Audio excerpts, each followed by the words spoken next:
What up? And welcome to another episode of From the Script to the Screen. The Vinland Saga edition. And as always, disclaimer, if you haven't seen the episode yet, make sure you watch it. We'll be discussing the event, so there might be some spoilers for you. Now, real quick, Vinland Saga is an anime/manga based off or during the era of Vikings. Like I said before, I've always been a fan of the mythology, just to give you guys some quick background. And so this week, we have episode 13 of the season. As always, shout out to Studio Mappa for doing a great job of adapting this work. Shout out to Makoto Yukimura, who's the creator of the manga. And like I said before in last week's episode, not like how I'd say a little different than from what Mappa's done with, let's say, Jujutsu Kaisen. Some of the events of the manga have been switched around a little bit, and we see more of it, especially in this week's episode. So they start off with chapter 74 called Escape Slave, and then show us the end of chapter 73 that's titled When You're Free, which is the conversation between Thorfinn and Ynir. We know that a couple episodes ago they were presented with the idea of working on the farm. We know that Ketil is a pretty generous owner and has already given them the option to work for their freedom. So now they're basically thinking about what they're gonna do once they become free men, since we know at this point that they're actually profiting, even though not as much as they could be. They're still making some money off the crops that they're working on.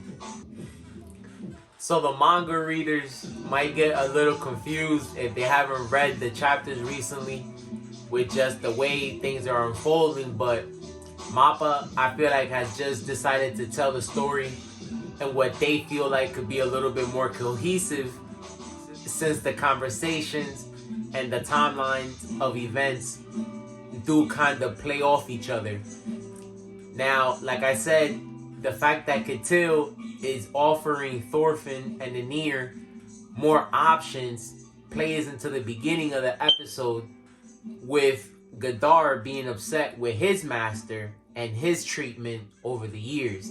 So we see both sides to the coin, and it's pretty cool.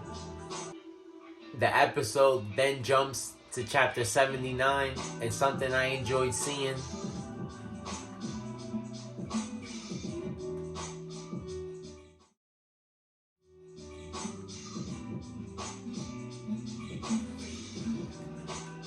was a play off the conversation between Thorfinn and Ynir, because since they do and are thinking about what to do with their new life and what to do after they're no longer slaves, is something that Thorfinn doesn't really have an answer for right now.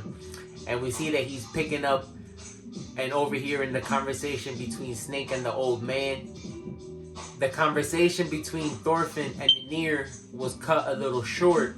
Thorfinn had on his mind the thoughts of no longer having slavery and just war being part of the human experience. And so we see that he's really trying to make a change from his old life. And it's why we see that he's kind of overhearing the conversation between Snake and the old man. And we see that Thorfinn is really like a sponge right now. Doesn't really know where to go, but is ready to soak up all the information to become a better man. So again, all these themes come into play. The episode ends with the person that we were introduced to in the beginning, and who I wanted to talk about before. He's on the cover of book 6, but like I said, it's Arnhild, one of the other slaves' husband, and possesses a threat to the farm. Something I enjoy seeing this week.